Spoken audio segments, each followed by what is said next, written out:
Call to order the meeting of the Board of Trustees of the Pasadena Area Community College. Ms. Thompson, will you please call the roll? Ms. Watt. Here. Dr. Selvage. Here. Dr. Fellow.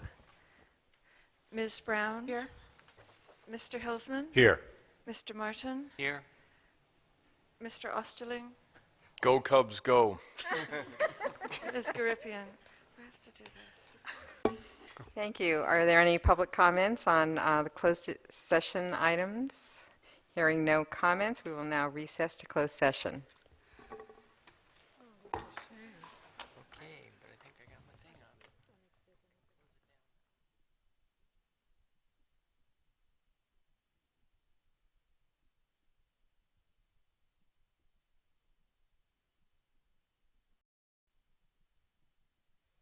We will now call the order to the meeting of the Pasadena Area Community College Trustees, returning from closed session. Trustee Garipian, can you please lead us in the pledge? Of course. Please stand for the flag salute.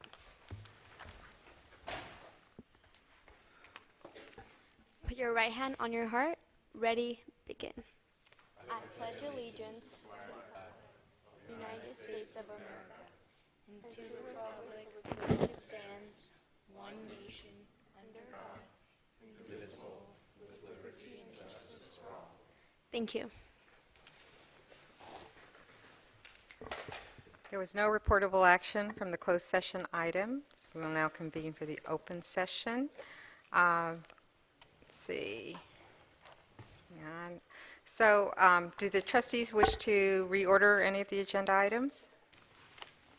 Trustee Osterling, I'm sorry. Let me get to this spot on the agenda. We have an agenda item, and it is 9.02. And this actually, I think, first came to our attention when Trustee you and I attended a LACSTA meeting, and they gave us a presentation about the Voting Right Act and the fact that we would need to change our election cycles, et cetera. And I brought this back to the attention of the administration, and I was told that we would get a report with all of the different options and so on, so we could consider that. So I'm asking that we remove this item. I do want us to comply with the Voter Participation Right Acts, and I understand that it will require changing our election cycle, but we're not required to do this action and make those elections until January 1st of 2018. So we've got plenty of time to understand what the different options are and make a decision. And so I wasn't expecting to receive an agenda item that did not give us what all the alternatives were and just said, here's the conclusion and here's what you do. This affects all of us up here who are elected officials, including Dr. Fellows, Trustee Fellows, who isn't here, and he should also have an opportunity to have some input on that.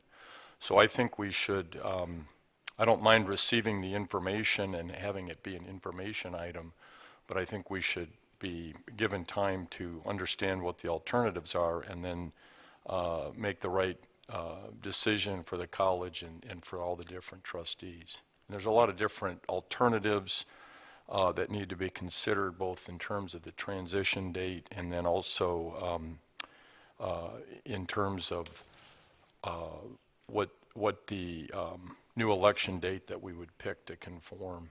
And it impacts all of us, and I think we should be presented with all the alternatives and be given an opportunity to think it through. Dr. Ridian, do you wish to respond? Well, Trustee Osterling, we have with us tonight our very own legal counsel, Mr. Warren Kinsler, who is accompanied by another counsel, Tiffany Tran. As the Superintendent President, my recommendation would be that we give counsel, when we reach that item, we give counsel an opportunity to present the document to the board. Yeah.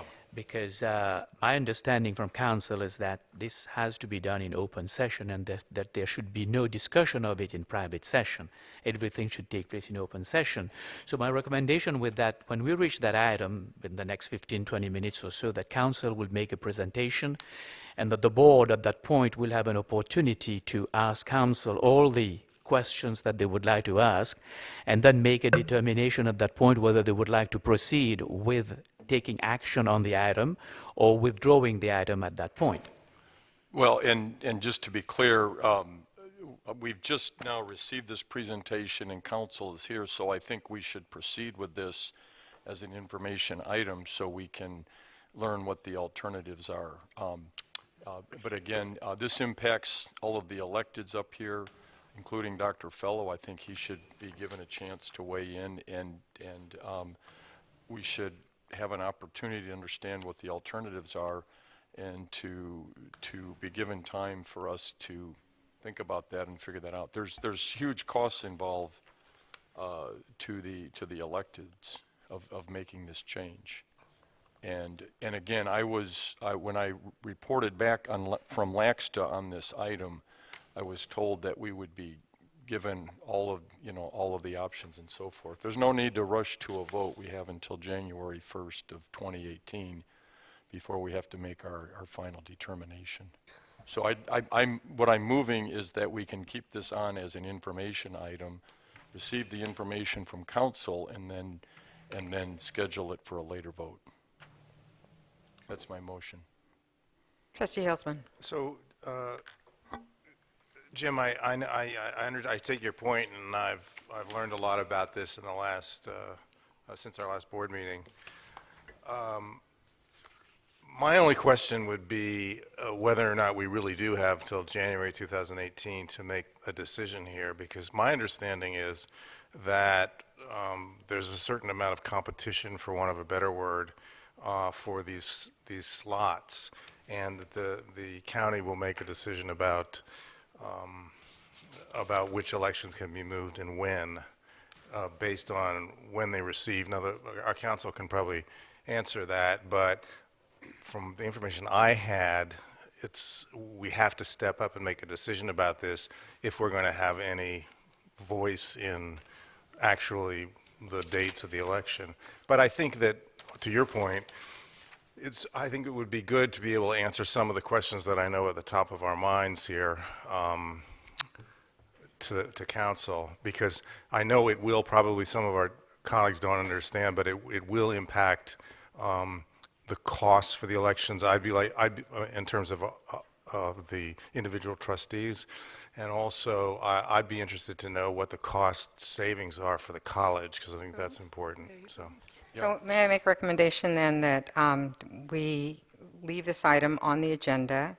The trustees do not have to vote on it if we feel that there is insufficient information to take action. So let's hear what general counsel has to say, and then we can make that Okay. decision. So I'm not sure what you just said, but the request that I made, and I'll do it in the form of a motion, is that we leave this on the agenda as an informational item, and that we would vote on it at a future date. That's the request. I'm not sure if you just said the same thing I said, or if you're suggesting something different. I'm suggesting that we wait until we hear the information and then let the trustees decide whether or not they want to take action. But you have a motion on the table, so there can be a second on that, and we can vote on it. I'll second it. Okay, moved by trustee Osterling, seconded by trustee Selvage. Does the student trustee take a vote on this? Yes. Advisory vote from the student trustee? Aye. All trustees, press your button. Well, I guess that's that. Motion fails. Okay, Thank you. thank you. Thank you, trustee Osterling. Oh, that was easy. All these little buttons here. I would like to make a recommendation on a change. Since we are taking the consent items by category, and since the student trustee can't vote on all of the consent items, I recommend we just remove 4.0 as a blanket consent, and we just take and not include that in our agendas anymore. I think we used to do a blanket for consent items, and then we just take them by category. So if that's satisfactory with the trustees, I move that we strike 4.0 as an item. Okay? Hearing no dissent? All right.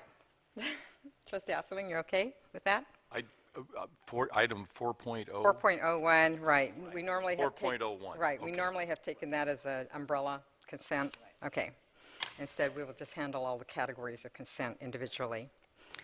All right, so we are now on consent 5. Yes, we are on consent items for the students.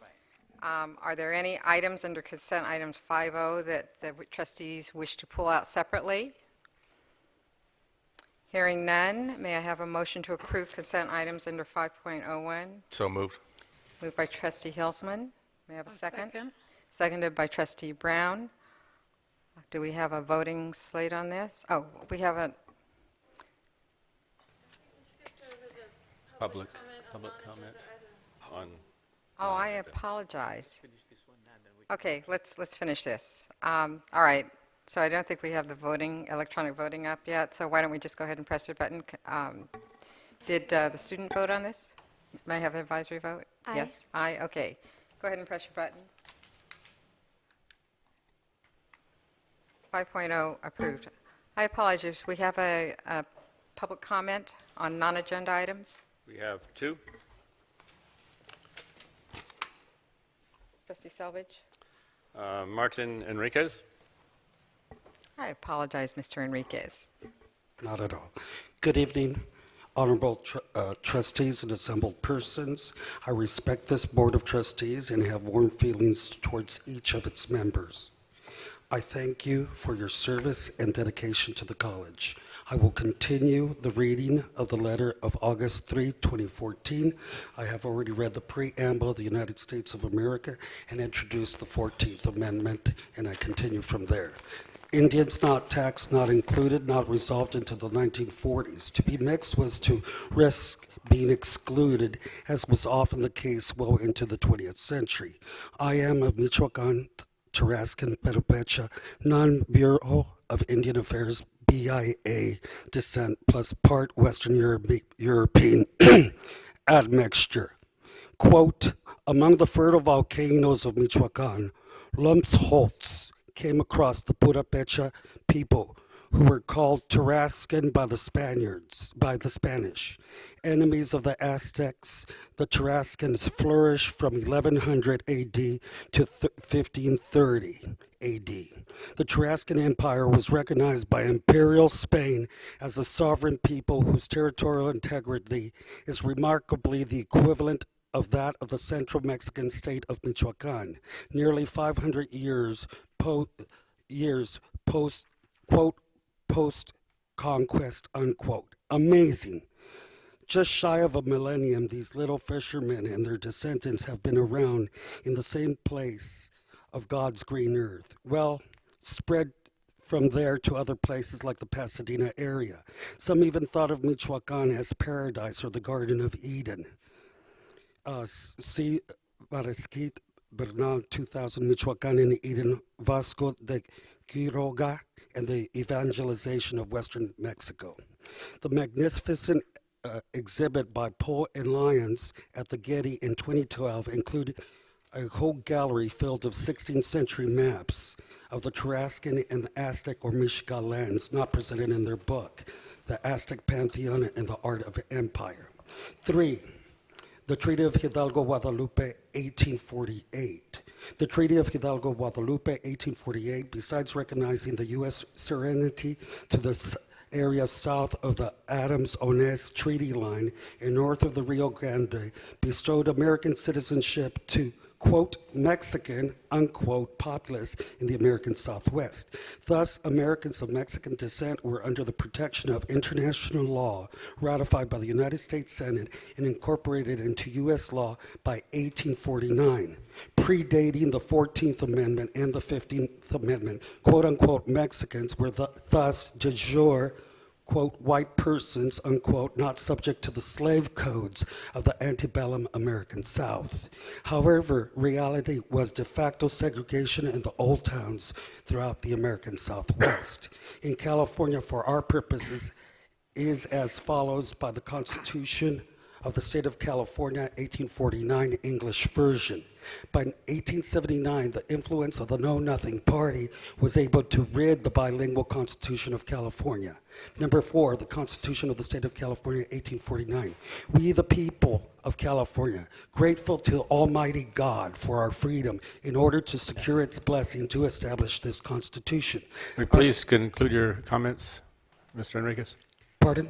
Yes. Your time is up. Will you please Thank wrap you up your very much. comments? Thank you. The next and last speaker is Margaret Castro.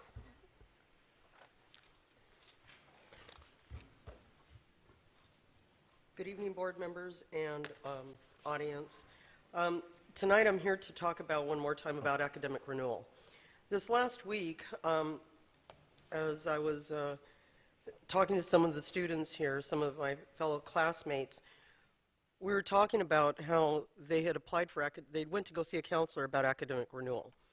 Since I'm very familiar with this policy, I asked them what they thought. And what they said to me was that I can't get out of school. I have to eliminate a whole semester. And that takes away 3 grades that I passed. And they were very upset about this. They were very upset about what the academic renewal policy is currently right now. What this academic policy does is that it causes more stress to the students. It causes them also to take classes that are unnecessary if they remove a whole semester. Because right now, currently, the policy is to remove up to 2 semesters, whether you have A's or B's in that semester. And if you have you have a D or an F, you can have it removed. But you have to take the whole semester. What the harm in this is that students are not able to transfer in a timely manner. The students are having to retake classes again, and it holds up their graduation. And this is not student success. But the link to all this is that the policy needs to become more student-friendly to alleviate the problem that this policy currently causes these students. The solvency in this policy is to change it, update it, so it's in line with the other colleges, with Santa Monica, LACC, Citrus, Cerritos, Chaffey, Mount Sac, Rio Hondo College. And that's what the solvency is with this. This also brings the student to realize they can succeed. They'll be able to graduate in a timely manner. It also won't be taking away their financial aid, because if they have to retake these classes, their financial aid dwindles down more and more. This is about student success. This is about students graduating and moving on to their next college. This is helping them. And if this policy continues the way it does, it just continues for the problem to continue to grow. Thank you. Thank you. I believe I also skipped over 3.04. Are there any introductions or recognitions, Dr. Verdian? I was going to introduce Attorney Warren Kinsler and Attorney Tiffany Tran. Okay. Welcome. Well, I think we'll have a chance to hear you at the subsequent item. Okay, we are now back on track. So we are on consent items for instructions, 6.01. Do any of the trustees wish to discuss this item further? Oh, we forgot the minutes. Oh, darn. 3.06. You know, Dr. Verdian told me to jump to 5.0 after we did that reorganization. Once we started going to 3.01, I mean, All right. Let's go back to the approval of the minutes. Thank Are you, there- Ms. Thompson. Thank you. And that's why you get paid those big bucks, Ms. Thompson. Okay, are there any changes to the minutes? May I have a motion to approve? Move Yes. approval? Second. So moved by trustee Selvage, I think seconded by trustee Brown. May I have the advisory vote? Aye. All in favor, press your button, I guess. Open the online voting. It may take a second. No problem. We'll just do it manually. Press your buttons. I already voted. Trustee Brown and Hillsman, you'll have to do this manually. All right, motion passes. Thank you all. We'll get ready for the next item. Now we go to 6.6, consent 6. Right. Okay, I see, it finally came up. Okay, now we're on 6.0, consent items for instruction. Is there any discussion by the trustees on this item? May I have a motion to approve 6.01? Move approval. Moved by trustee Brown, Second. seconded by trustee Hilsman. Do we have the online voting? May I have the, Voting okay, on a motion by, seconded by. I did that one, I did that. No, Get with no. it, trustee. You want us to repeat it for them to open the electronic voting. Could you let me know who did the first motion? I and the did. second? Trustee Brown and trustee Hilsman. So moved by trustee Brown, seconded by trustee Hilsman. The voting is on. That was open. All right, so do we do the advisory first? Advisory? Does she press the button first? No button, it's just Yeah. scribble. Speaking. All right, trustee Grippian. Aye. All right, all trustees, press your vote online, please. All right, Ms. Thompson, everybody has voted. Everyone voted. Yeah. Everyone has voted, and all And- votes in, and, Say it's coming. my goodness. All right, Wonders and- of technology. Oh, they didn't practice it. All right. There you go. Motion passes unanimously. We need a little faster bandwidth here. My hands are faster. Okay, we are now on 7 consent items for business. Are there any items under 7.0? We're pulling these, removing them.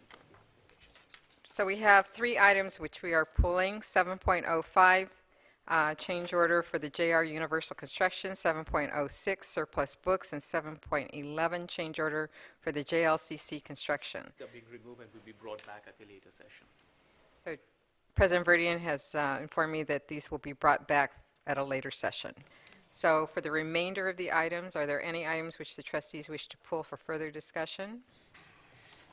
Hearing no items, may I have a motion to approve? Move approval.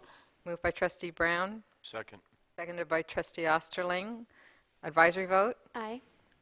All trustees in favor? Okay. Coming? Coming, Went. Dave,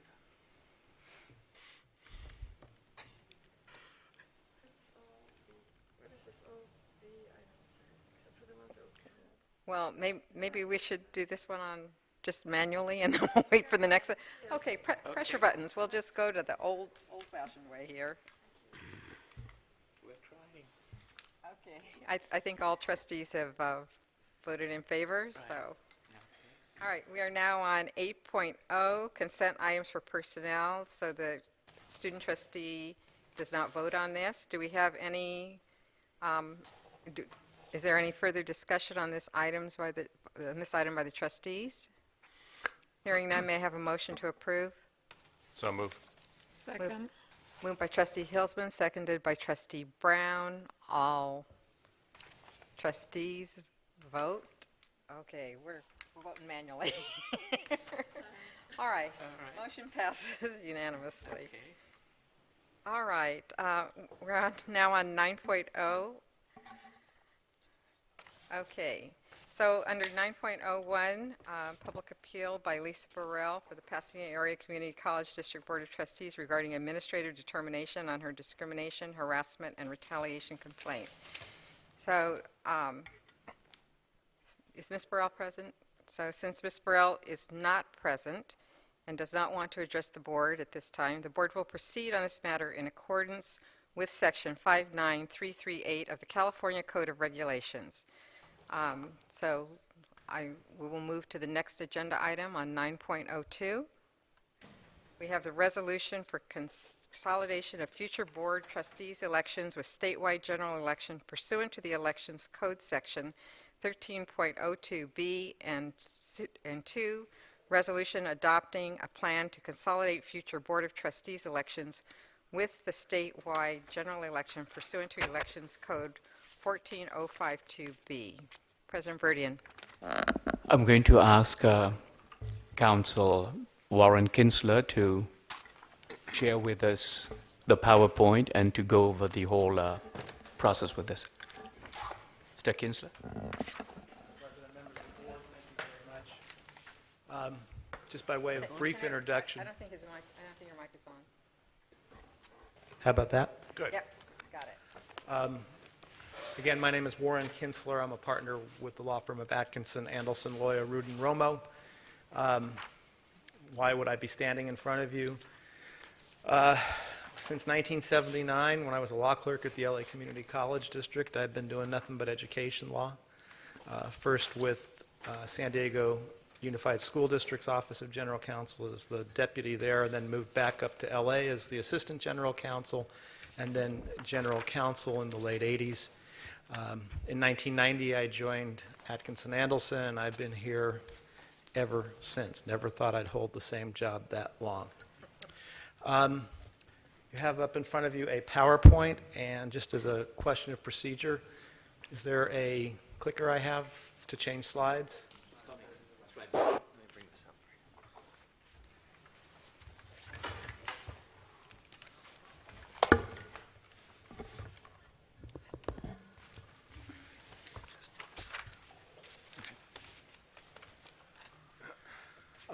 To begin with, I'm quite mindful of the comments made by the board members with respect to the importance of this matter, particularly to the board. It is uniquely a board issue,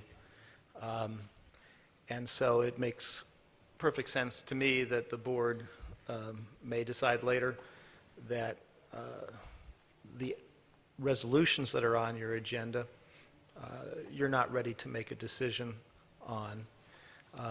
I believe it was Trustee Hilsman who pointed out that we may not have until 2018, and as you'll see when we get into the presentation, that's right, but how much less is uncertain. And you'll also see that the California Voter Participation Rights Act has a lot of its own built-in uncertainties, and we will deal with those as well. Okay, so everybody's familiar with the CVRA, the California Voting Rights Act. It's attracted a lot of attention in the press, and even more recently in the Pasadena Star News, there was an article on the CVPRA and some of its provisions.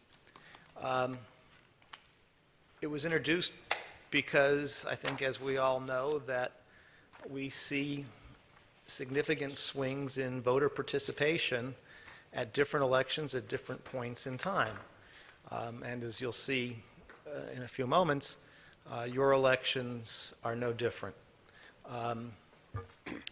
So eventually what happens with this is if you don't satisfy the requirements of the act to stay with your odd year elections, you're vulnerable to a lawsuit under the CVPA.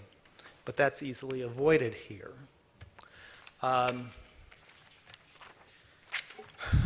legislature was obviously well aware of the low voter turnout in off-cycle elections, and what they mean by off-cycle elections are odd-year elections, which by statute community college districts, along with school districts, are required to have. That the Education Code establishes that the election date for school boards and community colleges will be the first Tuesday after the first Monday in November of odd-numbered years. And I think we will all recognize the voting patterns in a few moments, but there isn't great turnout at those elections.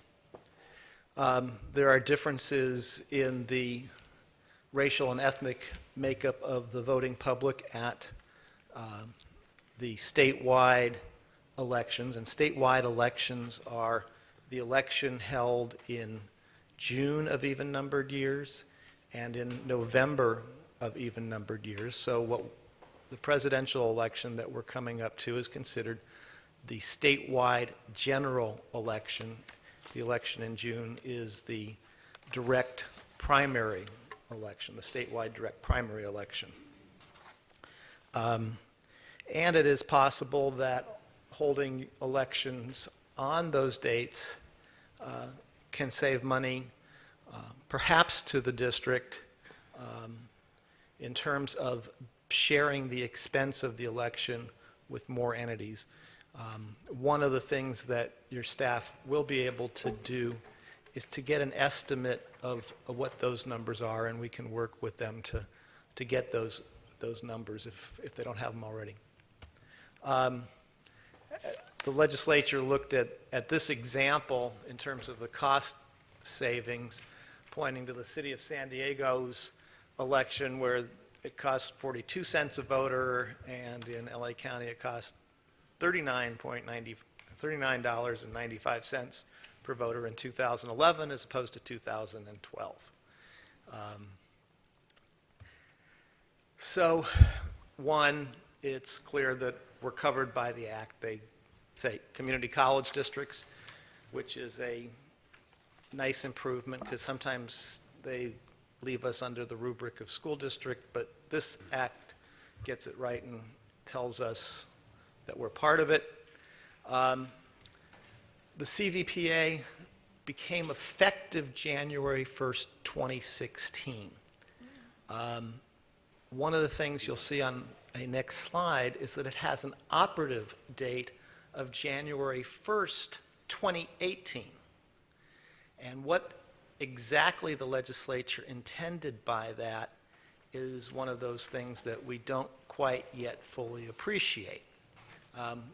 But we know enough to be able to understand how to work with that ambiguity.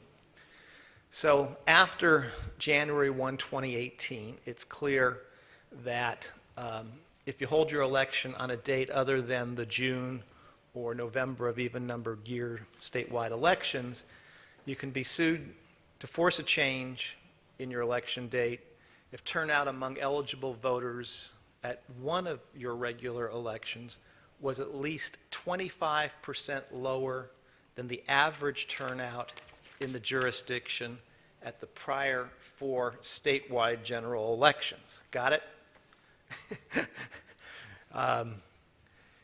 If you get sued, there are various remedies that the courts can impose, can require that the elections be held concurrently with the statewide elections.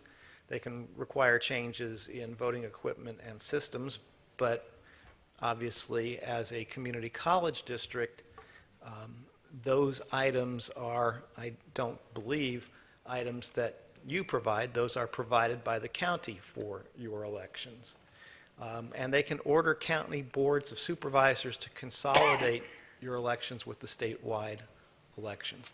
How that would happen, how would the county board become a party to the litigation? We don't know that yet either. If the plaintiff wins, they get their attorney's fees. If the district wins, we don't get anything unless we can establish that the lawsuit was frivolous, unreasonable, or without foundation. And I've always felt that I should retire once I achieve one of those results. So we did retain for the district a expert demographer, Doug Johnson of National Demographics Corporation, and he ran the numbers. So if you take a look at your last 4 statewide general elections, as we're required to do under the Act, we see that in 2014, a non-presidential election, 37% of your voters showed up. Presidential election, November 12, it jumps up to 69. Non-presidential election drops some to 57%. And in November of 2008, it was 76%. The 4-year election average was 60% for your general elections. This pattern is a common pattern. It's nothing unusual. It's not worse than or better than most other districts. There are plenty of outliers, I'm sure, but 60% seems to be the number that we keep coming up with when we do these studies. One of the other areas that lacks clarity in SB 14 is how exactly is the 25% differential between elections supposed to be calculated? Do you add up the percentages there, divide by 4, and you get 60%? Or do you look at the actual number of voters and take the average number of those and get a determination as to whether the number of voters showing up were 25% less? And you'll see here that depending on the calculation, you either have a threshold of 35% or 45%. As you'll see here, it doesn't make a difference in our case, because when you look at the last 4 district elections, you see that the turnout numbers are well below the required threshold in order to remain at odd year elections. Do you follow me so far? No. So, Mr. Kinsler, do you want to take questions throughout this, or would you Sure. rather that we take them at the end after you finish your presentation? Well, actually, I probably won't be at it for very much longer, so let's, Wait I'll until hold you're- the questions and Okay, we'll if that's come back. agreeable with trustees, yeah, let whatever. Mr. I'm Kinsler- open either way, but. Okay, why don't you go ahead and finish your presentation? So you've got a 4-election average of 12%. The doesn't, well, this simply is a statement of the conclusion, which is that if you even look at your last 4 elections, you don't get above 35%, and you certainly don't get above 45%. There is a safe harbor provision. That would be, you have 2 resolutions in front of you. The safe harbor provision is going to be the second resolution. The first resolution is one that would request that the county board consolidate our election with the statewide general election. So the district can hold elections on other than a statewide date if by January 18th you've adopted a plan to consolidate future elections. Well, they don't tell us what a plan is.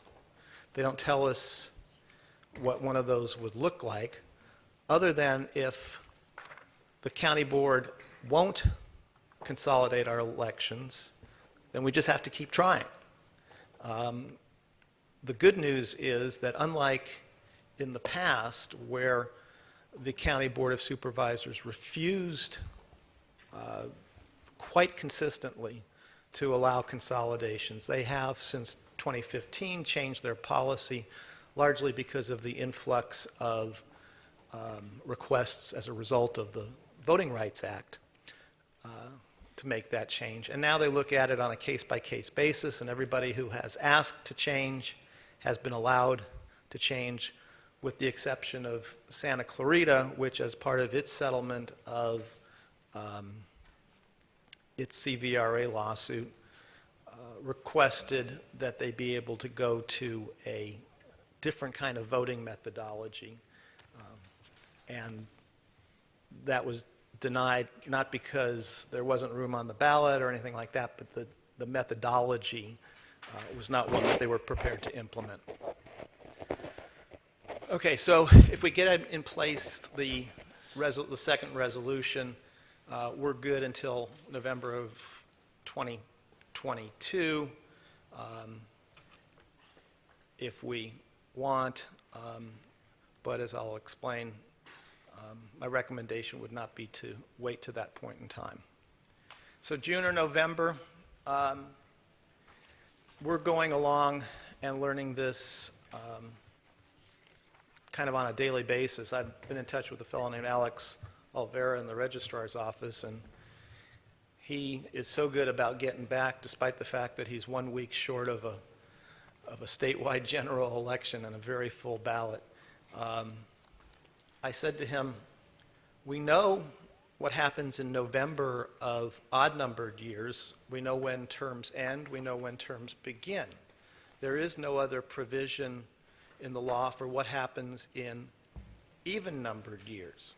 Well, if we have the election at November of an even-numbered year, we can pretty much work off of the provisions in the Education Code about terms beginning and ending. But what if you went to a June election? There's nothing comparable there. There isn't a provision in the Education Code or in the Election Code that tells you when people take office, when terms end there. And I had an interesting email exchange with Mr. Oliveira where he said, yes, that does seem to be a problem, and we're encouraging schools and community college districts to choose the general election, if for no other reason than it's going to result in a larger turnout than the June election.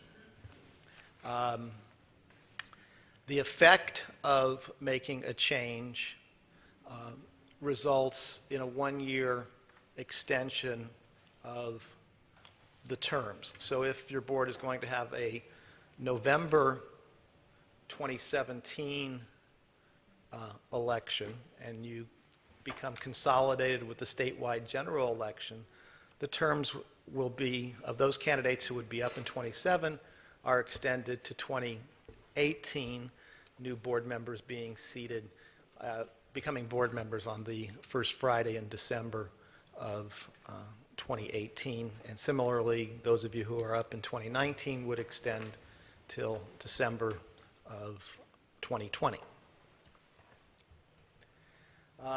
So in terms of steps, what we have in front of you are two items: the resolution to consolidate and then a resolution to take advantage of the safe harbor provision.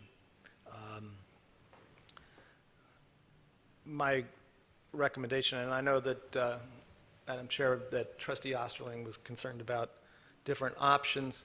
We can provide you with options, but our options become limited because of our numbers. Especially in terms of what I could recommend to you as council. I don't see it a lot of different ways, but it's certainly worth talking about now and in subsequent meetings as to what you think the consequences will be. I'm kind of working off of the assumption that nobody wants to get sued over this. Really, the process seems to be working very smoothly. We've submitted and gone final on one resolution, and that went like clockwork. Submitted it, the county board acted.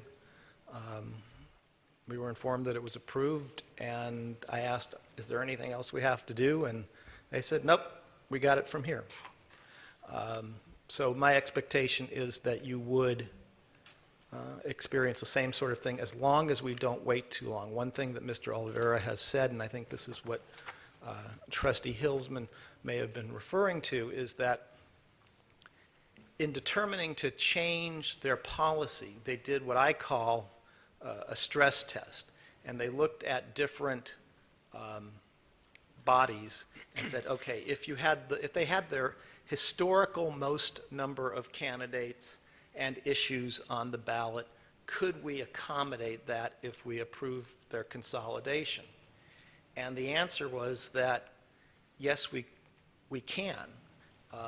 There are certain areas that may press it. I don't know what those areas are. They wouldn't tell me. I don't know if you're in one of those areas or not, but my recommendation would be that we do this sooner rather than later. Later being, we want to have this on file with the county board no later than 240 days before the November 2017 election.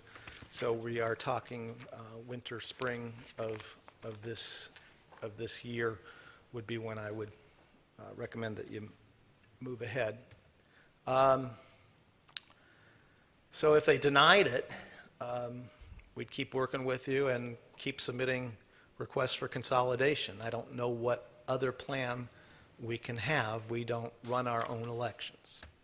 So, questions and answers? So I believe trustee Hilsman, then trustee, Jim, you want to go oh, first? trustee Osterling, I'm sorry, ahead. and then trustee Hilsman. I defer to trustee Hilsman. Okay, thank you very much. One of the issues for all of us as elected officials is, and it's often said in politics, you get to choose your voters rather than them choosing you, and that's what we're doing.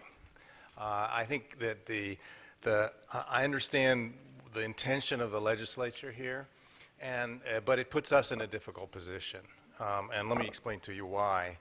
And I think this is one of the points that Jim was getting at. As elected officials, part of what we do is run campaigns for the office. And if we have a large voter base in a general election, then that gets to be a much more expensive campaign because we're trying to reach and educate voters. So we have to be mindful of that as we think about this. So that's just one thing to put out there. I'd be particularly interested. Oh, let me go back. On the statewide average, so if there's a 35% turnout in one of our statewide elections, right, and that the average is 60%, then we're very close to the 25% margin, right? So what happens then? I mean, even if statewide there's a 35% turnout. Statewide turnout doesn't matter. What that number is measuring is the turnout within the district's precincts in the statewide general election. It's not looking at the statewide voting. It's looking at your voting in the statewide election. Yeah, but my point would be, let's say there's a statewide election with low interest, and it's only 35%, which is below the 60% average, and we're at 30%, for example. Do we get dinged for that? Yeah, there's no exception for that in the legislation. Well, that You stinks. either make the threshold or you don't. Okay. Now, do we have a choice between the June and November elections? Because to my earlier point about turnout, obviously the June election is a lower turnout than the November election. Now, I should say I'm in favor of the state legislation. I think it's great that more people turn out, but I'm just talking about the practical impact Sure. that it has on us as board members. SB 415 certainly contemplates that the June election would be an available alternative to you. But one, there is a difference in some of the election code sections on this subject that where we have our own statute and it refers to statewide general election, it doesn't mention the others. And so one of the questions that Tiffany and I have gone over recently is, was this just an omission by the legislature, or did they intend for this? My gut tells me it's just an omission, but if you use the rules of statutory construction, the section that says general election is going to be the more specific section, and probably the way a court would So go. it would default to the specific November date, you think? Well, that would be the argument. And the other problem is the practical problem, in a way, that we don't have any statutory guidance in terms of when terms of office begin, when terms of office end with Right. respect to the June election. And so we Okay, come back to... And just to summarize, I mean, I hear you saying that that the sooner the better, but it's not drop dead if we do it in a couple of months. Okay? That's correct. And then finally, I don't know if this is a question that you can answer, or maybe the President Superintendent can answer. What would be the savings to the college? And again, just to point this out, this presents a certain conflict of interest for us as board members, because we're weighing our interest as elected officials, versus the interest of the college in cost savings. So this is part of what we have to decide as we do this. I don't have the information on the cost savings, but I believe, as part of your budgeting process, you're able to get an estimate of that from the registrar's office, and I would suspect they can probably give you an estimate of what the difference would be between the various alternatives. And if there's any problem with that, let me know, and we'll give Mr. Olvera a call and tell him to please fill in the gaps there. In terms of your conflict of interest concern, I certainly understand that. Just understand that that may be a personal conflict of No, interest. I We're not understand. dealing with a legal conflict of interest. No, I agree, yeah. I will have Dr. Storti do the math on that and provide the Yes. board with the cost of the election if it is held in June and in November of an even year. Correct. Trustee Thank you. Osterling? Thank you. So you were telling us that we had a certain amount of time to make a decision, but you wouldn't wait until the last moment, and you said 240 days before something.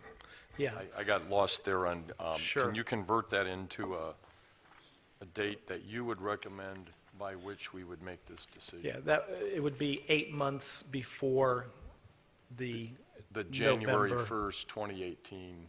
No, it would be eight months before your next district election. So your next district election will be November of 2017, so subtract 8 months roughly, and so we're in what, March?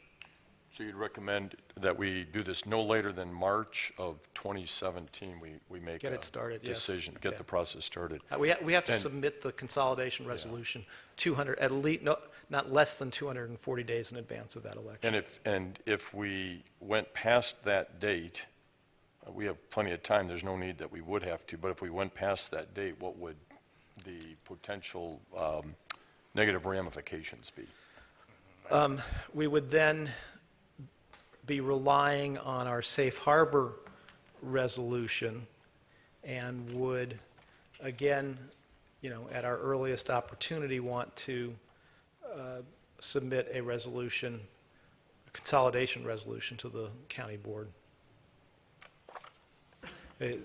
After 2018, if your elections don't pass the threshold tests, you are susceptible to a lawsuit then.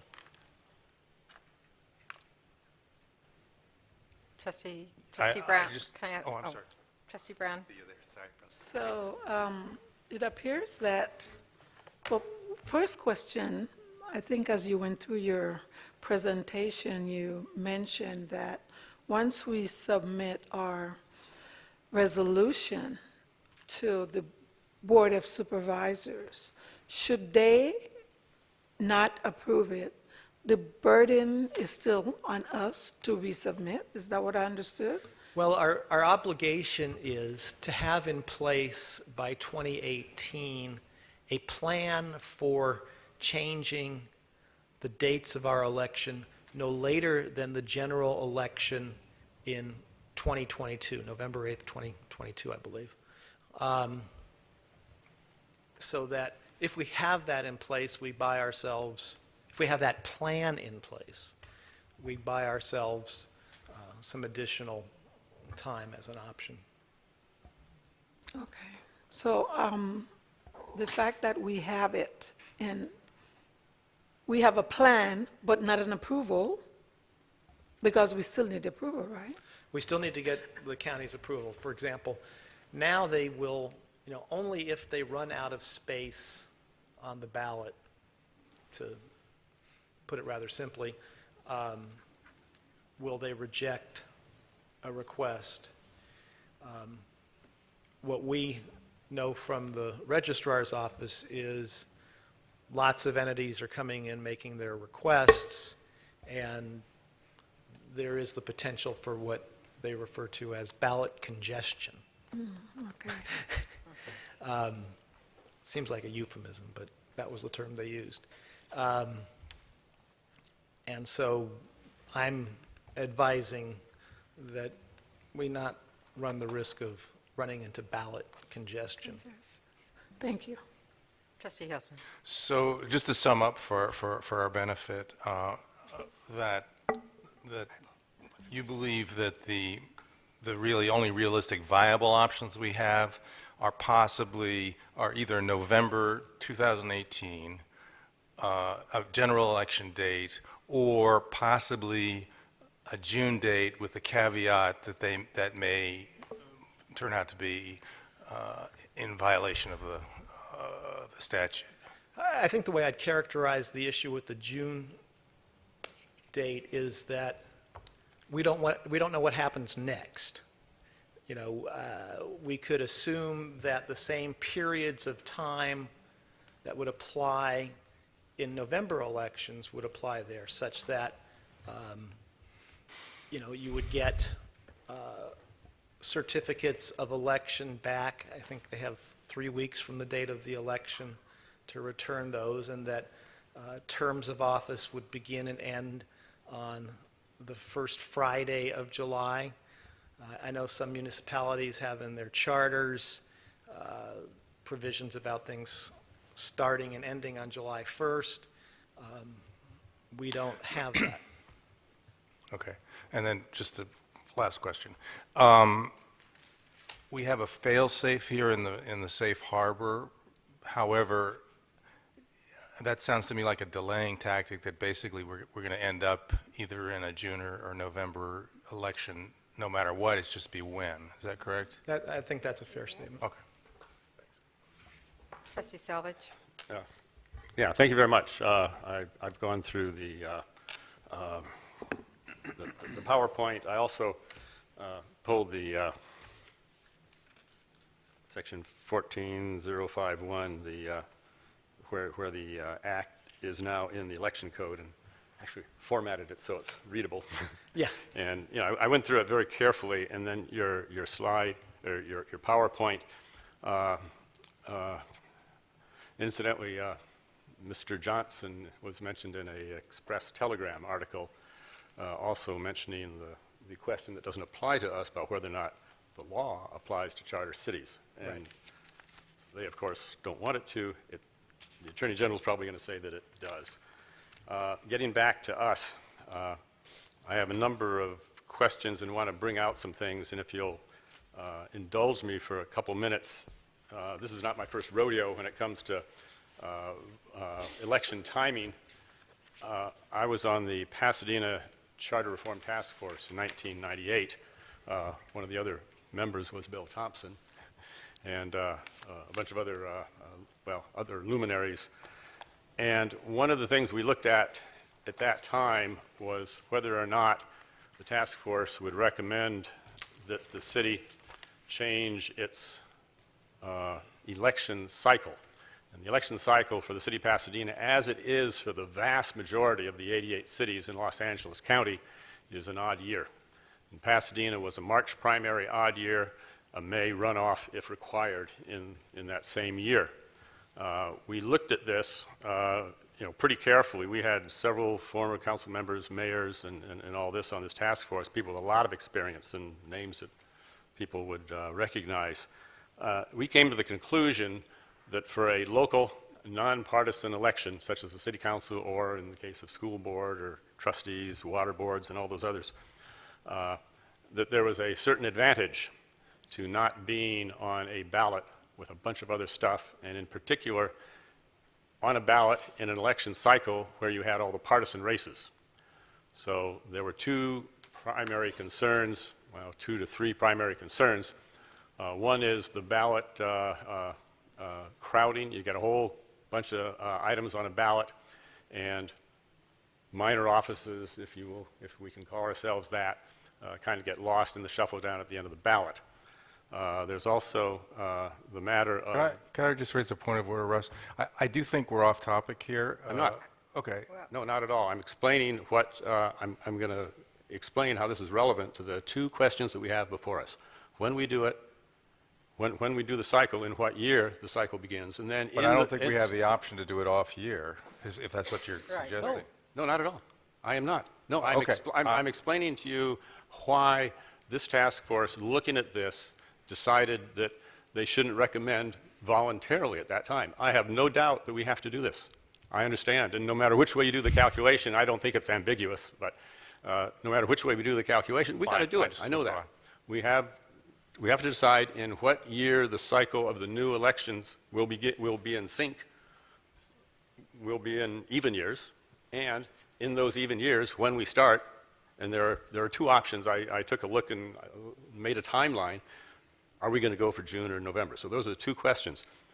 I'm pointing out that the discussion that a lot of people that had a lot of years of experience in elected office and different levels, they were very concerned about being on a ballot when you're a minor office like ours with a whole bunch of other stuff.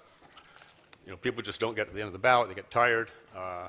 And then there's also the matter of the level of campaigning that takes place for those larger profile offices and the extent to which that can kind of swamp any kind of campaigning that somebody who wants to run for trustee would be able to, or would have to put out to get the visibility. There's money. You could look at this from the standpoint, if it costs a lot more money to reach more voters, what you're going to do, one thing you're going to do is you're going to reduce the number of times people challenge an incumbent. So there's the incumbency sort of protection aspect of, you know, going to an election where you've got a lot more voters. And then, you know, finally, there's the matter of So Trustee Selvage, and I know that this is important, maybe to lay some groundwork for some people, but I think that it is important if we can get to the question so we can get to hear Mr. Kinsler's response. Well, I'm going to talk about two things. One, and I'm just about done with that, the question of whether or not we ought to go in June or November, okay? How many people want to be on the November ballot, or how many people think it's best for us to be on the November ballot in 2020 when either Donald Trump or Hillary Clinton's going to be running for re-election? I mean, you know, think of that. I think going to June would be better for a number of reasons. I think we ought to give a lot of careful consideration to, okay? Second, with respect to the timing, if we tell the registrar that we would like to begin the new even year elections starting in 2022, which is the time when it's legitimate for us to do it. We can wait until 2002 to have our first election, since we're, you know, off cycle. The next one would be 2024. If we wait until then, we know that the county is going to be obligated to accept us. They will be obligated to accept us onto that ballot, and it's going to give them, you know, 5 or 6 years to get their software and their hardware in shape so that they can accommodate not just what they normally have on either a June or a November ballot, but also probably, you know, 60 or 70 additional cities, because there are 88 of them in LA County, and most of them are off cycle right now. They're going to have to go on. We're going to have 100 school districts. They're going to have to go on. So Trustee Selvage, I think I'm hearing that your question is, what are the pros and cons of us going with a June or November cycle, and what are the pros and cons of us waiting until 2022, even if we file a plan in 2018, but wait until 2022? Which to would protect enact it? us. Which would protect us under the safe harbor. I'm not sure that's true, but okay, let's let Mr. Kinsler answer this question. Sure. With respect to the safe harbor provision, I believe that if we take the legislature at their word, that, you know, yeah, we could wait until 2022, and I think Trustee Selvage is probably right that at that point in time they have no choice but to take us, and that they are working on changing their voting equipment and things like that right now, and it's likely to change sometime at the end of this decade or the beginning of the next. In terms of the June election, as I indicated, the legislature really hasn't provided for how school and community college districts are supposed to conduct elections and transition officers, transition elected officials at that point in time. We know it for November, or we know it better for November. We don't know it at all for June.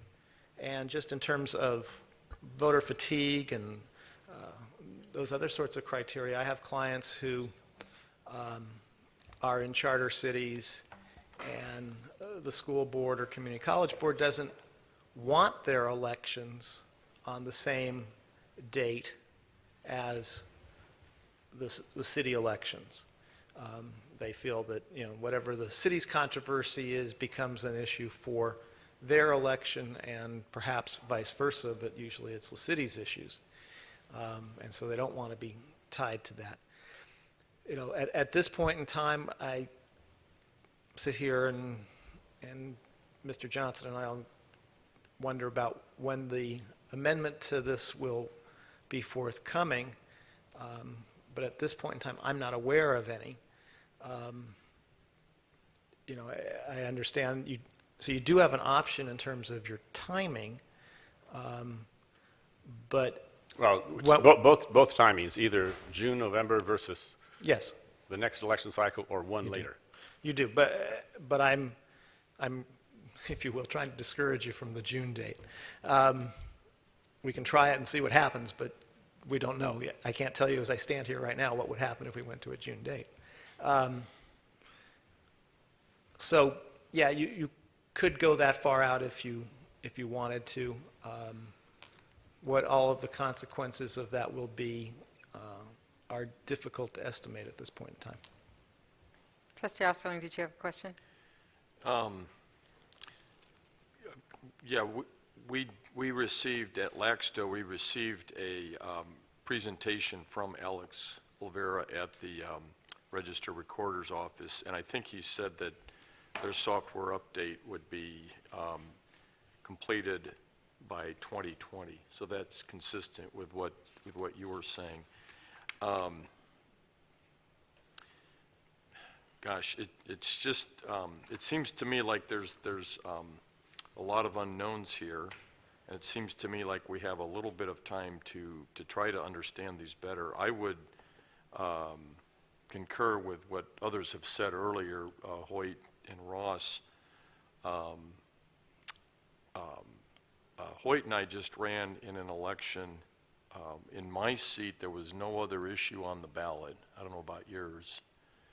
And it was really, and let's be honest, folks, the community college trustees, what we do here is important, but we're not as highly visible as Clinton and Trump and so on. We are going to be, when we're way down ballot on a November election, it's going to be really hard for us to get the important issues of this college out to the voters and get their attention. It was hard enough when that was the only item on the ballot in November. So I concur that we should make the shift and not expose ourselves to litigation, but I think we should look at the June alternative. It's still going to be a much more daunting task for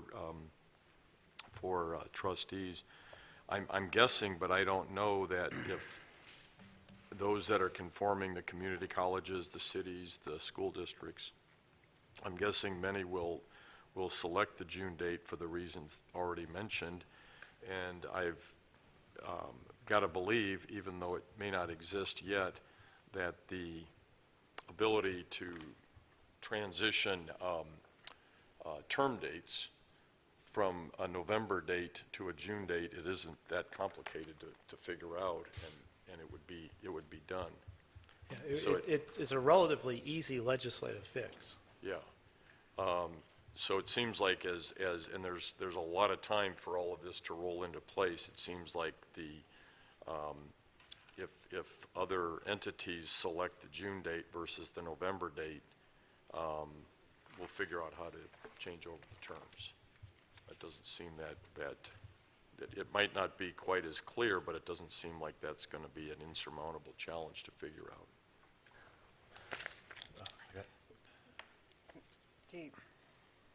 Will you allow Trustee Hilsman, I think, first, and then Trustee Brown? Trustee Hilsman? Yeah, thank you. I do see problems with the June date. I don't know that we want to get into the middle of that dispute, but I also believe that, as Jim Osterling had said, that this is not something that we need to decide tonight. It's pretty clear that it's not something we can. Now, on the 2022 issue, The problem I have with that is we, as a Pasadena City College Board of Trustees, are going to be deciding to essentially ignore the mandate of the legislature and essentially disenfranchising a whole bunch of voters who are not going to get a chance to, for whatever reason, are not going to get a chance to vote for this office. So I just think as a sort of the optics of it are not good for us to say as a board that we're going to delay this for 4 or 5 years for whatever reason, because this is the legislature and their wisdom has acted on this, and they have a lot of good reasons for doing it. It's inclusive, it encourages turnout and participation in the process. So for us to look like we're trying to end run around that, I think is not the wisest, even though it might be a permissible path. I don't think that it's the most, sort of integral thing that we can do. Sorry. Trustee Brown. Well, I just wanted to kind of piggyback a little bit on what Trustee Osterlin said. So the reason why we're faced with this decision and this need for this resolution and what have you is to address voter turnout, because apparently the premise is that where we are right now, we are not engaging enough folks to vote. This is what I'm understanding. Now, the argument that if we go on the ballot with Hillary and what have you, the folks who vote are going to vote, no matter where you are on the ballot. It really is. That's if I'm going to go out to vote for president, I'm going to vote for the measures, I'm going to vote for, so the voters are pretty much going to be the standard. The idea that you will get more people to the table seems to me reasonable. And I don't think it's a good idea. I wouldn't be very, it's not something, no one wants changes. But I think since we are asked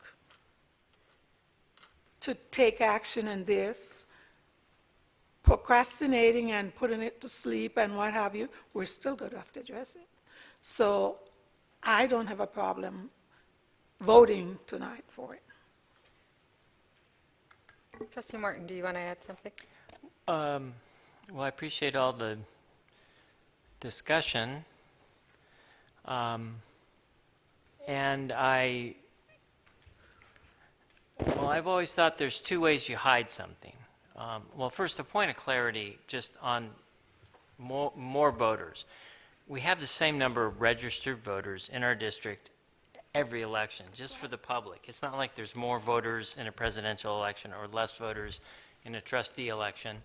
There's the same number of registered voters. They're the same people. We just know there's a higher propensity of people who are registered to go to vote. So I just want to make that clear, because it kind of sounds like in this election there's more voters, so it's better.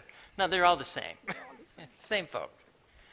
So the question then, in my mind, is there's two ways to hide things. You hide it behind something where you can't see it, or you do what I call, where's Waldo? And hide it in the middle of a crowd.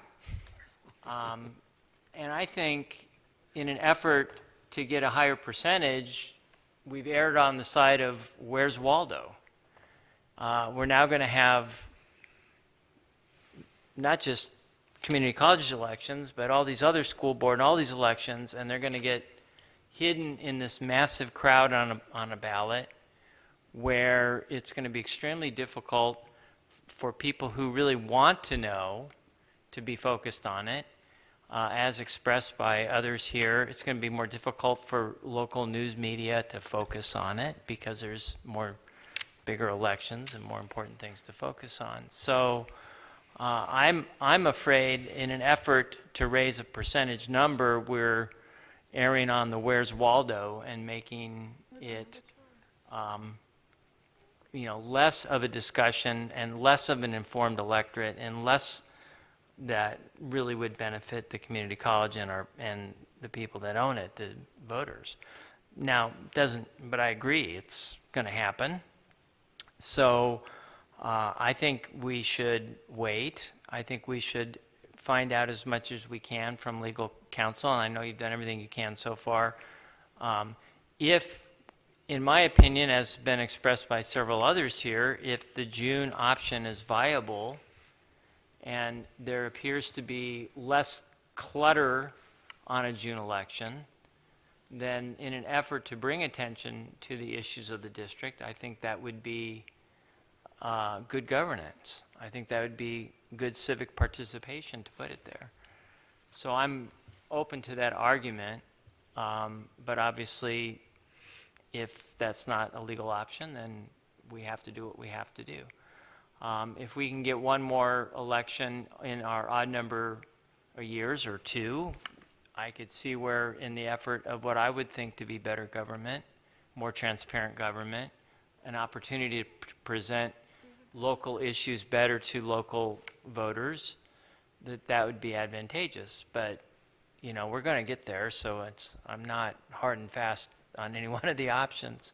But I think the discussion tonight has been good, which is why I didn't at the very beginning vote to not have it, because I think everybody's comments and questions and responses has brought out, there's two sides to this issue, and we all wish there was a high percentage of people voting, but we also realize just, us now trying to vote for judges and get information and find out in the middle of everything else, how many people are spending a lot of effort on those judges trying to get good information and find out what they're really voting on. And I hate to see something similar to that happen to local school elections and not have their day to shine and present what's going on. So, I think I'll look forward to this to come back and look forward to that June option and see as we progress what our opportunities are to do that. Trustee Selvage. Yes, I'd like to get a clarification if we bring this back about the extent to which the safe harbor does protect us, even if we don't go to a change on the next two elections that they're scheduled now. The way the resolution is written, it's in the agenda, the 2017 election would move to 18, the 2018 would move to 19, but again, when I read the law and I thought I understood you to say, and I've heard through a different means that the safe harbor resolution would protect a jurisdiction as long as they start having those elections on a statewide election in 2022. So it's just a matter of, when would this shift occur for us or any of the other jurisdictions? So anyway, I'd like a clarification on the extent to which the safe harbor does in fact protect that. As I read the law, as I heard you say it, but let's just make sure that that's correct. One other thing I'd point out here, there's some ambiguity, the business about the charter cities, and maybe there are a couple of other things that were not clearly done in the law. Chris Holden was mayor of the city of Pasadena when I was, in 1998, when I was chairman of the Charter Reform Task Force, and he and I had a lot of discussions, about this and other matters that the task force was going to come up with as recommendations to the city. So I know he's very interested in this, and Chris Holden, I understand, is one of the standard bearers going to the State Attorney General's office to get them to act on a decision or an opinion as to whether or not it applies to charter cities. With that same interest I know that he has, and since he's our representative and we've all got good relations with him and he's a really effective fellow, we might appeal to him to make sure that any fixes to this get done really fast. So that was an editorial comment. Is any other comments for the trustees? Trustee Gurpian, do the students have any comment on this? No, no. Okay. I don't see how this would So- directly impact students. Okay, so I do have some comments. Mr. Kinsler, just for clarification, so it was my understanding that it had to be adopted by 2022, but I thought I heard you say that if for some reason by 2018 we saw the disparity in the voting turnout and someone challenged us for not moving forward, that we would be, and we might incur liability. If we have in place by January 1st, 2018, a plan for transitioning to even year elections no later than the November 22 statewide general election, you have protection from a lawsuit asserting that your odd year elections violate the act. Okay, and so so that's good clarification. And then just having had some discussion at the state level at the last meeting, and then also with several other districts that have been contemplating this.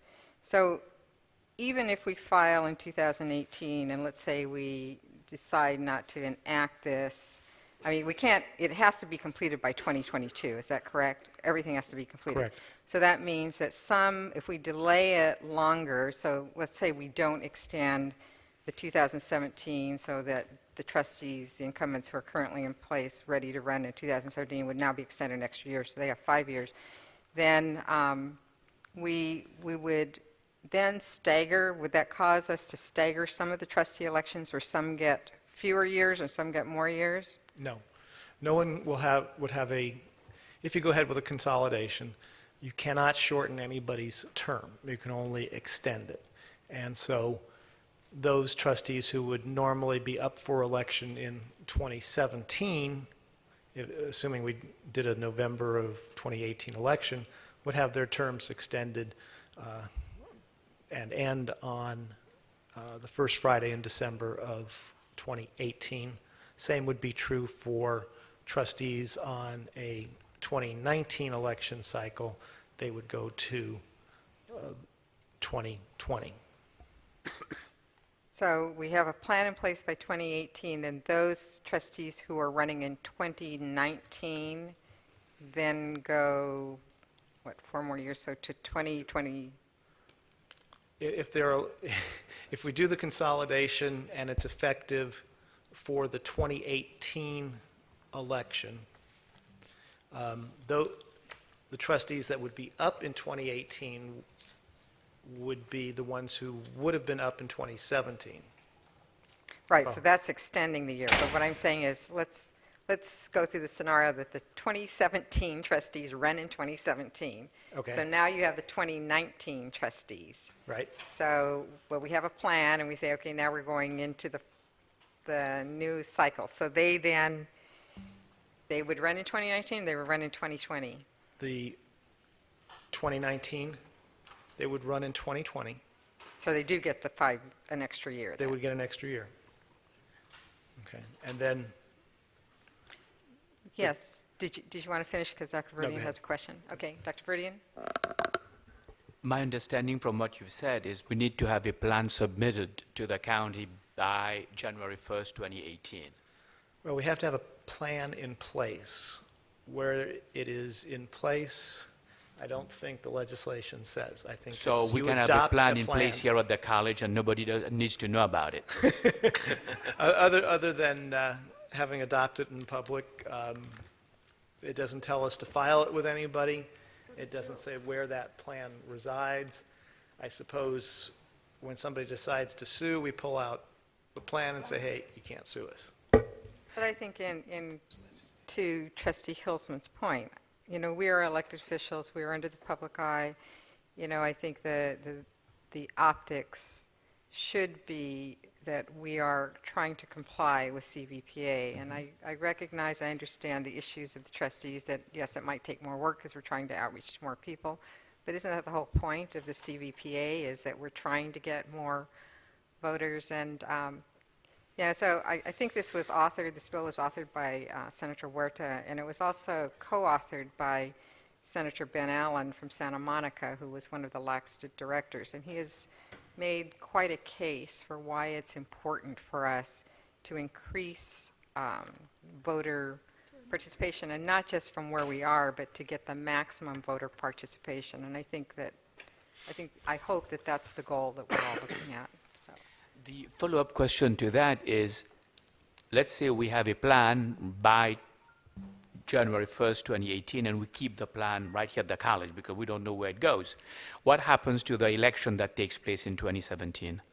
The 2017 election you won't have been consolidated with anyone, so the 2017 election proceeds. And if you did in 2018, you passed a consolidation resolution, then the 2019 election would move to 2020. Trustee Selvage. Yes, just an observation. I haven't heard anybody tonight say that we would create a plan and sort of sit on it. We've got 2 resolutions, and I understand how they work and why we need these resolutions. I understand that we're going to change the election cycle, but all we're talking about is 2 things. One, what date or what year for beginning the new synchronization with all the statewide elections do we start? That's number 1. And number 2, do we do June or November? Those are the only 2 things we need to change in those 2 resolutions to come, and they could go either way. I mean, there are 4 options, early switch, later switch, June or November. So that's 4 options, and that's all we're talking about. So we've got the resolutions already drafted. They look fine to me, except we need to discuss those 2 things and how they would deliver 4 different options and what the benefits and the pros and cons are for them. We've added some discussion here, but I think we need better focus and a clear understanding. And I had to do a graph to figure out what all the dates were for myself to figure what the sequence would be, and the 5-year term versus the 4-year term and all that. People may think I'm crazy to sit here as an elected official saying, I'm not sure that you should give me a free year, an extra free year on my term in office, but we need to look at that. So we're not talking about sitting on a plan or hiding a plan. We've got 2 resolutions. We just need to look at those 2 resolutions and where we specify starting this year or that year in June or November, and we're done. We're home. We send it to the Board of Supervisors, and I would submit that it would be a very unusual legal finding for any judge or anybody to say that the county would turn us down by saying, oh no, we can't accommodate you by 2022, which is statutorily when the state says we have to do this, and when we know that they're working on their software and their hardware and the ballot card and all this to make sure they can, accommodate people sometime around 2020 if they're on time, or maybe a little bit later. So I'm getting ready to call for the question, but I'm hearing that there are 2 pieces of information we need, or the trustees have asked for. One is to get an analysis of what the cost is. Is that correct? Yes. The second is to get an analysis of the pros and cons of going with the June or November election. So we know we're moving forward. It's just a matter of when, and then when will we adopt this. So I think that the issue before the trustees now is, do you have enough information to vote with the proviso that we get this information, or do we want to delay this? But I would recommend we not delay it past the March 2018 date. That would be the very latest, and we try to act soon, because I do think that we're going to see a rush of many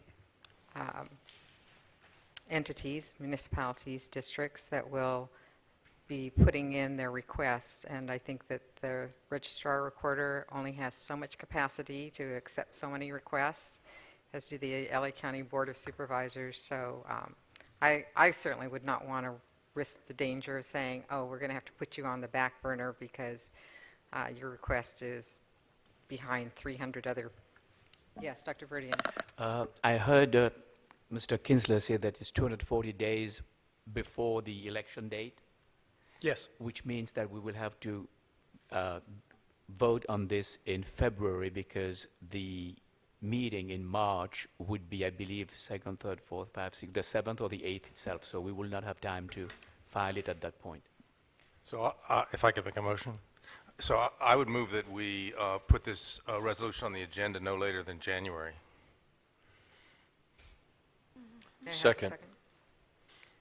May I have the advisory vote? Discussion? Oh, I'm sorry. You know, make sure Tony's not in Italy. May I have the advisory vote? Aye.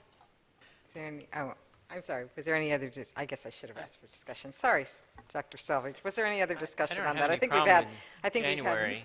I Yes. don't have any problem with January. I don't know what else you have, and I know that January meetings sometimes get messed up because of parades and little things that go on, so We have only is there one a meeting in difference January. between January and February? It should be okay whether, because we have only one meeting in January, it's the 3rd or 4th week in January, or if we can't put it there, we can always put it the first meeting in February, which would be, I believe, the 7th or the 8th of February, and we will still meet I there. certainly agree with the Point idea. of clarification, I think that trustee Hilsman's motion was no later than January. So certainly if Dr. Verdian has that information by December, we could vote on it in December. So would that be? I'm not Okay. opposed to that. I just want to, if there's some, I just didn't, because of the January meeting schedule, should we make it February just to give you I- opportunities? I think the February would be fine, but I think we can make it for January. We will be able to make it for January. Yeah. And the other reason I mentioned February, not just also thinking of him and you, is the more we find out what other people are doing, it may have some impact on the discussion. If we're hearing, and you probably will be our ear to the ground here, many other people are thinking of June or not thinking of June or whatever, that might be important information, because it's my recollection the number one determination on the cost of the ballot is the number of participants on that ballot. So the more you know how many you have on a June or November will impact your analysis on what they end up charging us, because they share the cost, obviously. So my only thought was maybe we should say February to give it a little more latitude if it's acceptable, but you might decide to bring it back in December. My only, it's the, whatever can go wrong will go wrong, and I'm afraid of pushing it too close to the March deadline. So I think if we approve a January date for it and extraordinary circumstances happen or we have new information, we can probably push it ahead, so. Okay, trustee Selvage? Oh, right, just one point of information as far as what goes on ballots. I learned the last couple of days that part of the reason the ballot is so crowded this year is that it is no longer permissible for anybody but the legislature to put a measure on a June ballot. All of the citizens, the individuals, everybody who circulates petitions to put something on the ballot for a proposition, initiative, or whatever you want to call it, they all have to be in November. So that's why, one of the reasons why we're getting this disproportionate, and that's what it's going to be in the future. Okay, so we have a motion on the table. The maker is trustee Hilsman, seconded by trustee Osterling. Trustee Martin, you're withdrawing your friendly amendment, I assume? Well, it's Unfriendly not going amendment? anywhere, is it? I tried. Is it too Okay. late to get the bond back on the, Wow, talk about leveraging. we have a week to go. Yes. Okay, and we have an aye from the advisory vote. Do we have, oh, and we have the votes up online. All trustees, please vote online. Well, So, No, point what's of this say? clarification here, this is Resolution. not my motion. motion, okay. So, Actually, Hoyt, it now is, if you see at the bottom, there's a motion to put this on the agenda. oh, I see, I'm sorry. So with that change, it becomes your motion. Thank you. Thank you, trustee Osterling. Okay. Okay, so we are good It to was vote. quick work, Mary. Let's. Okay, please vote online.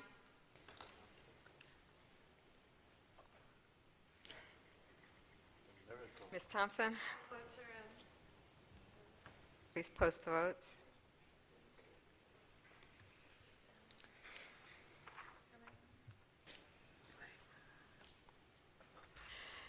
Motion passes unanimously. Thank you, trustees, for a very robust discussion, and I think it was good for us to have this. All right. Thank you very Mr. much. Kinsler. Thank you for all that very much. information. Thank you, Mr. Kinsler. Thank you. All right. Let's see. Wow. So if we're not all tired by now, okay, now we're on 9.03. Transmit the quarterly financial report. Dr. Verdian?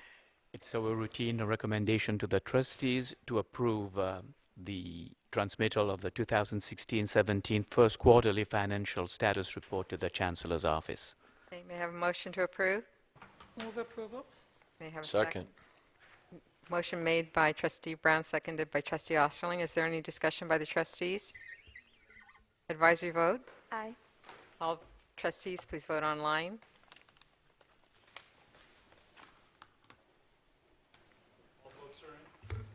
All votes are in. Please post the votes.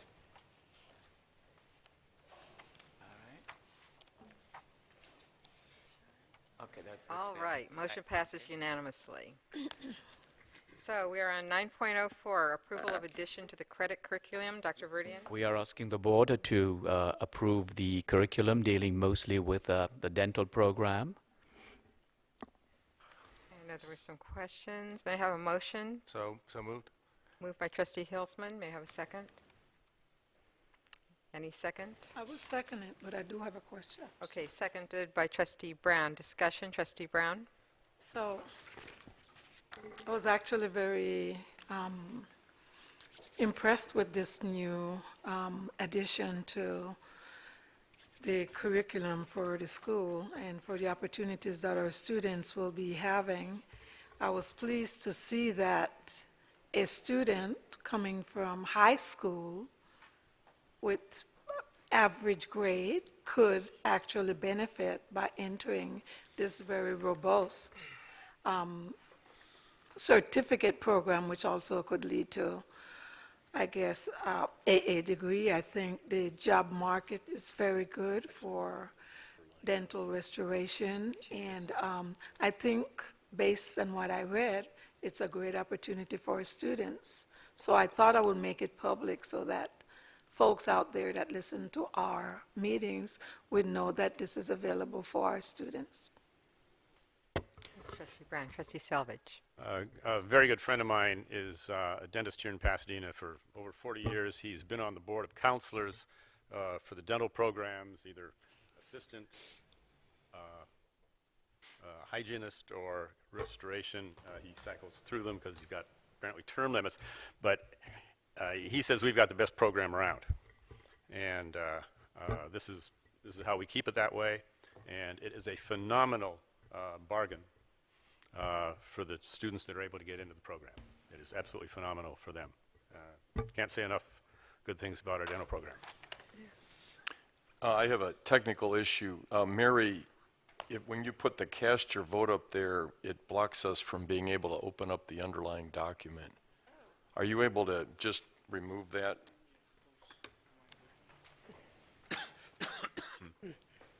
Thank you. Yeah. We can see it. Thank you. Yes, I wanted to add that the Measure P, Dr. Verdian and Reuben Smith gave the Measure P committee a walk through the new dental labs, and they were very, very impressive, and so it's really nice. I know the dental school is just really thrilled that they got the resources they needed to really provide some great service to our community, so it's good to see that. Any other comments by the trustees? May I have the advisory vote? Aye. Okay, all trustees, please vote online.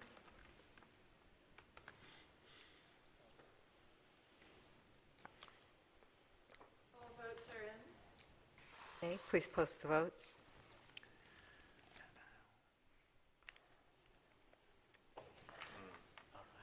Motion passes unanimously. Thank you. Thank you to the dental school. All right, now we are on the information item. So, superintendent's report. Dr. Verdian. All right, well, earlier today I was pleased to see trustees and members of the general public at our business and industry breakfast. Well, that makes This was intended to educate business people from our region about various programs at PCC and better understand from these professionals what needs we can serve. And what we did find out was that the brand name Pasadena City College is a highly marketable product, and it is what makes the difference between, you mentioned earlier on the dental programs at PCC. There is a significant difference between a student trained at PCC and a student trained in another school. And we are very proud of this. If you want, connected a little bit to this career technical education program and the strong workforce, on Monday, Mr. Buckelhide and I had the pleasure of addressing a delegation of media professionals and other leaders from China who were here to learn about companies and institutions in the San Gabriel Valley. We felt that it provided the college with an opportunity not only for cultural exchanges, but also to broaden the economic and workforce development of this area by having foreign capital injected in the area, creating more jobs and giving the college a better opportunity to train more professionals.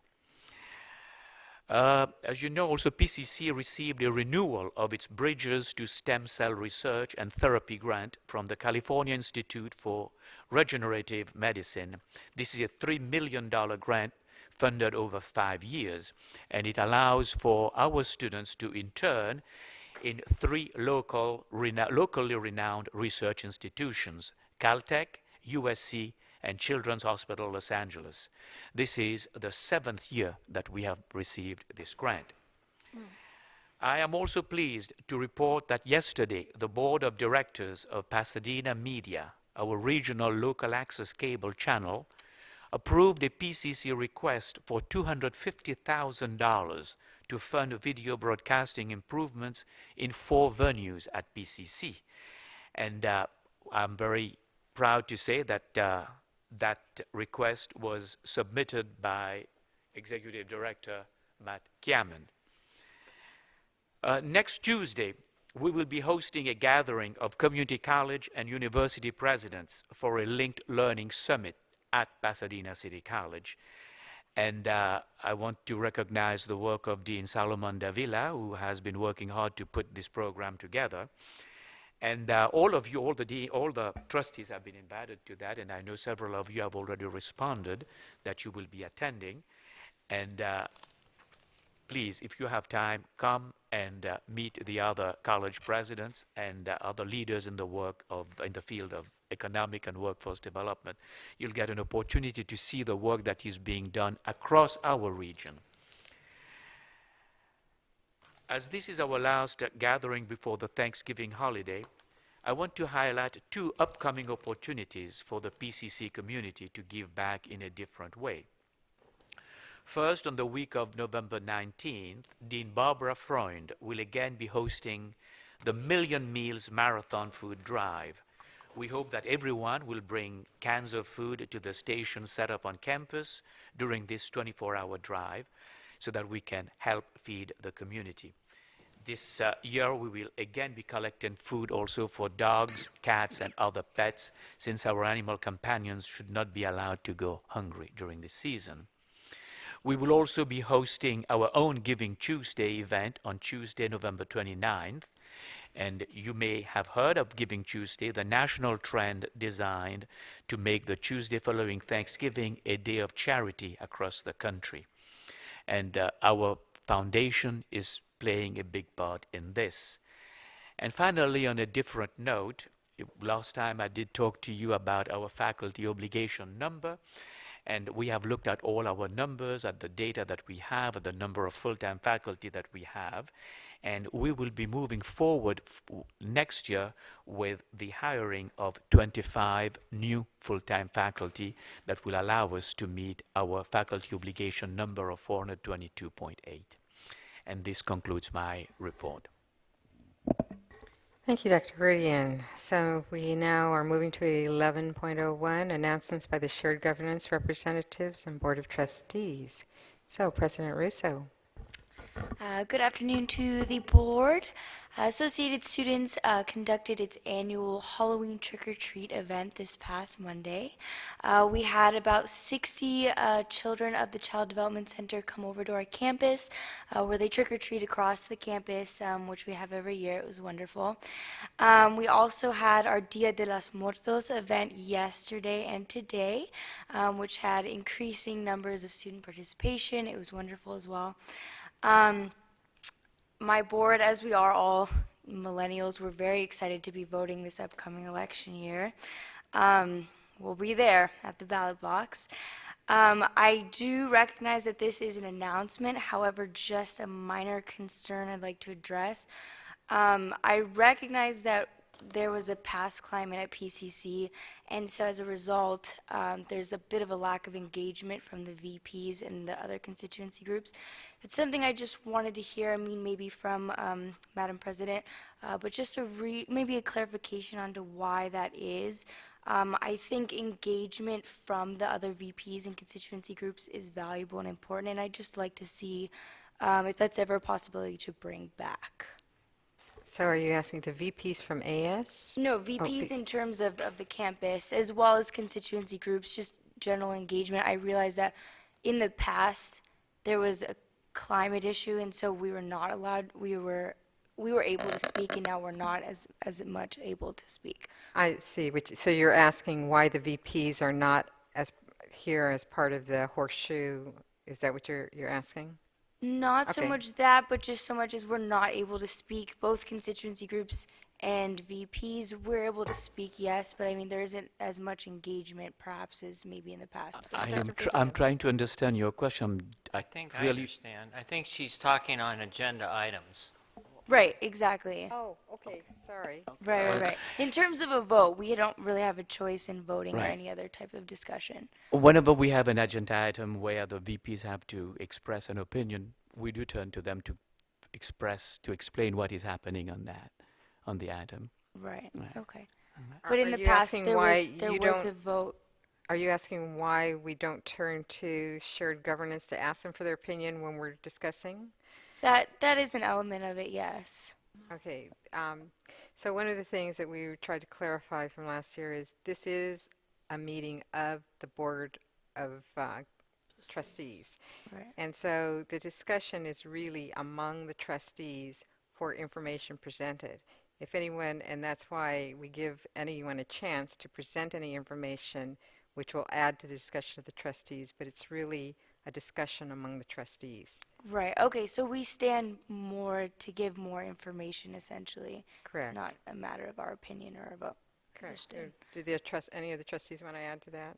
Yeah, and that was brought up last year, and it was less as an issue that it was the climate issue that we faced last year, but more a clarification because we knew that there was a lot of input, but in truth, we wanted to make sure that it was clarified that this is the board's meeting and this is our time to really have gotten the information ahead of time and then to have discussed it before we vote. Okay, great, that's totally fine, just wanted clarification. Trustee Martin, did you want to add something? As it is a public agenda, and anyone is allowed to address any item on a public agenda, in addition to the fact that the students have the student trustee who can be part of the discussion, I think you people could, at the beginning of the topic, express with a yellow card, if nothing else, that you'd like to say something on it. Right. Okay, So I think the fact that you're here, you can feel free to do that. okay, great. Once it gets past that point, then it becomes a trustee back and forth as to the topic. Yes. And I think that we did see that in the past years. I think that's why we needed to clarify it. So. Could I ask a question on that? Yes. Is there an opportunity for the associated students, for example, if they see an agenda item that comes out on the Tuesday or Wednesday that they have a particular concern about, is there a way, a forum for them to talk to the board chair, or give their input? No, what they do is they refer their concerns to Dr. Verdian. So the AS president and the student trustee always meet with Dr. Verdian. Is that correct? And they bring their concerns to him, and Dr. Verdian will then discuss it with the board chair. Okay. So Okay. So it we- wouldn't be a direct communication between me and the board, it would be through Dr. Verdian then? Correct. You want the direct communication, as Trustee Martin mentioned, then that can be made right before the item is taken in a public comment. Understood. Trustee Martin, did you want to? The other follow that? point of clarity is take like the item on curriculum. Well, that went through the faculty curriculum, and that all came from the faculty. So obviously, you know, we'd like, if you wanted to say something about it, you certainly could, but that kind of originated with the faculty, works its way through shared governance processes before it even gets to us. So there's many places for you folks to work even before we see it on what you want it to be to come here. But even after it comes here, you still have a right to. And if I could just add to Public. that, I think we're very interested in your opinions on these things, and we'd like to know them, and if you can present them in a meeting or in any other way, we'd really appreciate it. Trustee Brown. And I really think you should take advantage of your student trustee communication. Yes, please feel free to talk to me regarding anything, and I will gladly represent your views on the board. Okay, thank you, that clarifies it. for Thank me. you, President Russo. Yes, Ms. Mitchell. Nothing to report tonight, thank you. Mr. Fettner. Nothing to report except that it's 6th to 6th in the 9th.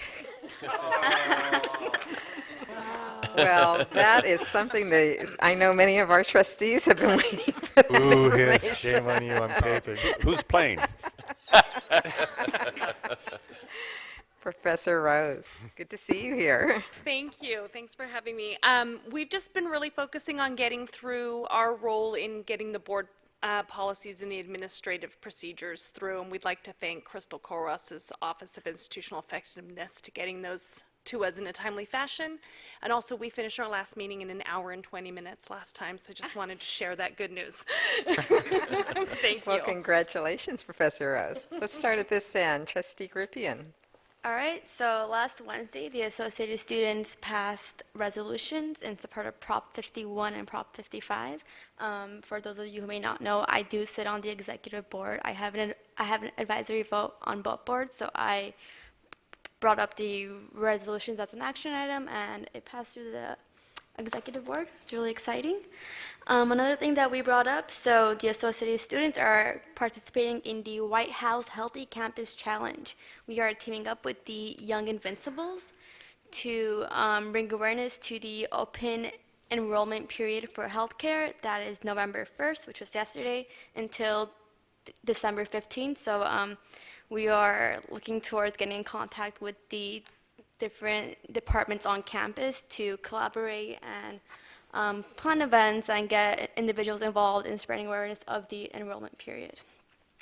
And if we do finish our challenge, we might be invited to the White House to see if we win the challenge, so that's also exciting, right? I myself, I've been part of a leadership institute. I am part of the Millennium Momentum Foundation's Leadership Development Institute. I was nominated by Armando Duran to participate, and Dr.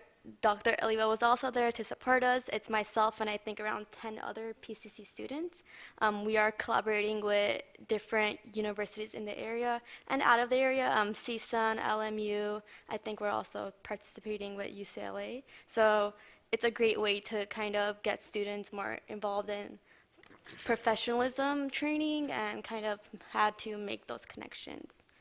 Lastly, or second to last, I guess, I'm also working with the Tournament of Roses as a college intern, so really looking forward to that. I was an intern last year, and working alongside the White Suitors was really exciting. I hope some of you will also be volunteering. It was a great experience for myself, and I'm sure it would also be a great experience for you. Lastly, elections are next Tuesday. We are really excited. We do hope everyone goes out and votes. I myself, I will be a poll worker, so I will be at the polling place from 6 a.m. to 8 p.m. Getting everything started. So we're looking forward to that and looking forward to the results of the election. Thank you. What a difference 2 months make. You hear how good this girl is talking. All right, good. How the board is quite proud of the I leadership. have no report. She said it all. Thank you, Trustee Brown. Trustee Hilsman. I have nothing to report. Trustee Selvage. Yes, I went to the football game on Saturday evening against Southwest. At halftime, we were ahead 35-7. We had outgained Southwest by 325 to 46 yards. But if that wasn't enough, this was at halftime. Then came the halftime show, and our honor band was out there in full force. The theme for their performance was The Godfather. They had xylophones out there. They had soloists with they had soloists with accordion, an outstanding vocalist, and a fellow that played, and I should know what this thing's called, but it's like one of these strange oversized trumpets, but kind of short. But they demonstrated again that our music program here is of the first rank at Pasadena City College, and they did a fine job. I know that I will see most of you, crowds thinned out, but I know I will see most of you at the final game of the season a week from this Saturday. Really? Thank you. Trustee Martin. I got nothing to report, but your description sounds like a flugelhorn. Possibly. The record show. Trustee Osterling. Briefly, last Wednesday at the Pasadena Rotary Club, I announced my support for Proposition 51 and 55, and I was promptly heavily fined for making announcements about non-Rotary business. And I gladly paid the fine. So hopefully we've gained some more support for those two important propositions. Next Wednesday at the Pasadena Rotary Club, we celebrate Veterans Day, and my guests are going to be Bobby Abrams from the foundation and Patty and Carol from the VRC, as well as one or more vets who will honor at Pasadena Rotary, and they're also there to thank the Rotary Club for a gift that we made a grant that we made for student veterans, for indigent student veterans for textbooks. And in hopes of getting out of here and seeing the end of the game, I have no further announcements. I do want to commend Trustee Osterling. He has been doing some really phenomenal work with the veterans in our area and with the PCC veterans, so thank you. I know they've been very appreciative. I just wanted to say that I thought that Trustee Osterling and I did have a chance to attend the PCC business meeting, and it was great, and we're really looking forward to the CTE presentation we're going to get in November. I think this kind of gives a preview to some of our business partners, and hopefully we'll be able to cast the net even wider so that we can get more of our community in. As has been said, the trustees are community members, and so certainly I think we could be very helpful in promoting that. And I also wanted to give accolades to the anthropology group. They had an open house at their anthropology lab. It was the first time they've had a physical lab, I understand, but it was really really nice.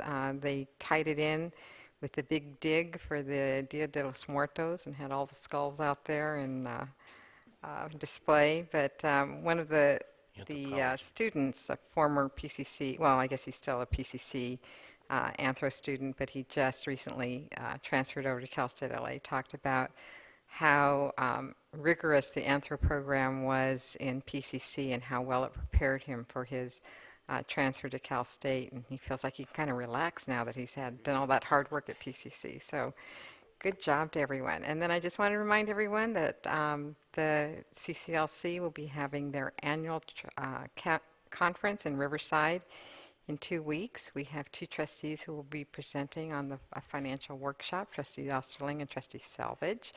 Also, the joint caucuses will be having a reception, so the African Americans, Latinos, APIs, and the veterans. And at that reception on the 17th, we will be recognizing and appreciating the retiring CEOs from the system. So I hope everyone plans to come. You're all welcome. And with that, let's see, do we have proposed future board business meeting dates? Any additional? Dr. Verdian. I just want to remind board members that we only have one more business meeting remaining in this calendar year, and it's in December, but it's not the 1st or the 3rd is the 2nd Wednesday of December, December 14th. And on the 5th Wednesday, that is November 30th, we have the study session on CTE. Right. In December will be our normal reorganization meeting. Are there any future agenda items any of the board members wish to put on the agenda? Okay, well, hearing none with that, we have adjourned the meeting.